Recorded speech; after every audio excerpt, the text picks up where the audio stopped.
આમાં તો કઈ દાખલા દુખલી કરવા જેવું તો છે જ નહીં ને. બેઠા ગુરુદયાથી બેઠા તો બધા નક્કી થાય ને. દાખલાની જરૂર ખરી કશે ને તો નહીં ડીગડો નહીં થઈ કે મોમાં માસીના નહીં કશું નહીં અને ભેગા થઈને બે થાય ગુરુની દયા જ કહેવાય ને. એટલે ઘણા તો કઈ કહ્યું ગુરુજીની એવી દયા છે, દુખિયાને સહારો મળ્યો છે.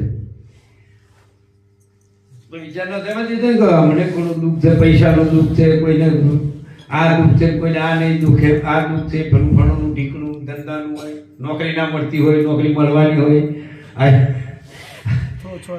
એટલે મળી જાય તો સારું કે ગુરુએ સુખ્યા કર્યા એવું કહેવાય ને. એવું કે ના સર? પણ એ દુઃખની વાત નહીં. નોકરી ના મળે ને તોય જીવી ખવાય. કોઈની ઉપર કોઈ છે નહીં. તો આપણે મોધી લઈએ આશરો એવો કે આ નોકરી મળશે તો તમે સુખી થઈશું. મનથી સુખી હોય ને એટલે બધા સુખી જ હોય. પણ દુઃખ મોટા મોટું કયું છે એ આપણે જોવાનું ત્યાં. અહીંયા આમ તો દુઃખ વિજય તો પથરી દુખતી હોય ને તો દુઃખ મોટું લાગે. પથરી વાળા કે કોના જેવું કોઈ દુઃખ જ નહીં મોટું એવું કે ને. કિડની દુખતું હોય તો એને એમ કે અંબોઈ ગઈ કે તેમ કે ગાડી અંબોઈ દુખે એનું બહુ મોટું દુઃખ એમ. પણ આપણને ખબર જ નહીં દુઃખ કયું મોટું એમ. એટલે મોટું દુઃખ આ જે માગવાળા માગ્યું એવું જન્મ મરણ જે વારે વારે જન્મ પુનરપી જન્મ મરણમ પુનરપી જનની શયને શું કે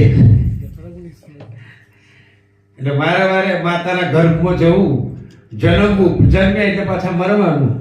તો જન્મનું અને મરણનું દુઃખ એ બહુ મોટું દુઃખ છે કે જન્મ આવો 9 મહિના માના પેટમાં રહેવાનું તો શું હોય નરકની કોણ હોય ત્યાં બાગ બગીચા ના હોય ત્યાં આગળ નરકની ખોણ જ હોય ને. શું હોય બધા પેટમાં શું હોય તે લોહી મોસ ને હડકો ના જ હોય તે.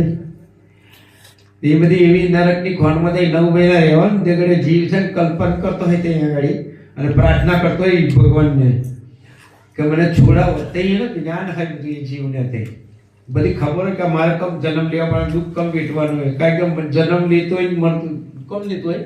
જન્મ કોણ લેતું હોય? જન્મે કોણ? જન્મે કોણ?